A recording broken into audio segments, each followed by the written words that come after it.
Assalamualaikum warahmatullahi wabarakatuh. Saya Olga Zakia Alamsyah dengan NIM 21134022 akan menjawab soal UAS Manajemen Keuangan 2. Yang pertama, jelaskan kebijakan struktur modal dan pentingnya kebijakan struktur perusahaan. Jawabannya adalah struktur modal dapat menyediakan perencanaan modal utang jangka panjang untuk perusahaan secara strategis. Dengan demikian dapat membantu meminimalkan biaya modal, pengaturan modal yang baik dan tersusun secara sistematis, membantu perusahaan dalam menghasilkan output yang optimal dari dana yang tersedia. Pertanyaan nomor 2, jelaskan kebijakan dividen dan pentingnya kebijakan dividen bagi perusahaan.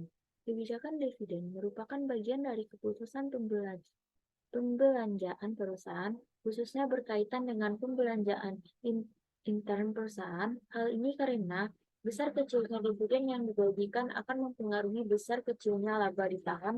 Laba ditahan merupakan salah satu sumber daya intern perusahaan. Selanjutnya, pertanyaan nomor 3. Jika Anda menjadi manajer keuangan berdasarkan teori struktur modal, kebijakan struktur modal, apa yang akan Anda pilih untuk perusahaan Anda yang bergerak di bidang manufaktur? Jelaskan mengapa Anda memilih teori tersebut. Sebagai seorang manajer keuangan, keputusan tentang kebijakan struktur modal harus didasarkan pada analisis menyeluruh terhadap kondisi perusahaan, industri, dan faktor-faktor pasar yang relevan. Terhadap beberapa teori yang digunakan dalam memetakan kebijakan struktur modal, termasuk teori trade-off, teori pecking order, dan teori Signay. Di sini saya memilih teori trade-off dalam kebijakan struktur modal perusahaan manufaktur. Berikut alasan saya memilih teori trade-off. Yang pertama, keuntungan pajak.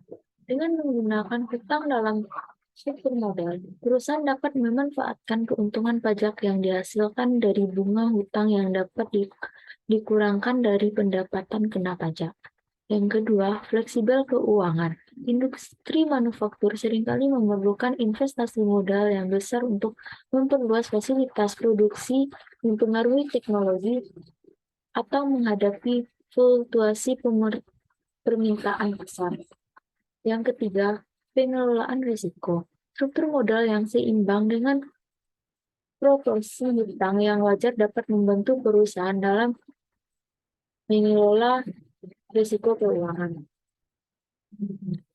Pertanyaan selanjutnya, jika Anda manajer keuangan, jelaskan pertimbangan-pertimbangan yang Anda lakukan sebelum membayar dividen. Teori apa saja yang Anda lakukan? Pertimbangan yang akan saya lakukan sebelum membayar dividen. Yang pertama, kebutuhan investasi dan pertumbuhan perusahaan.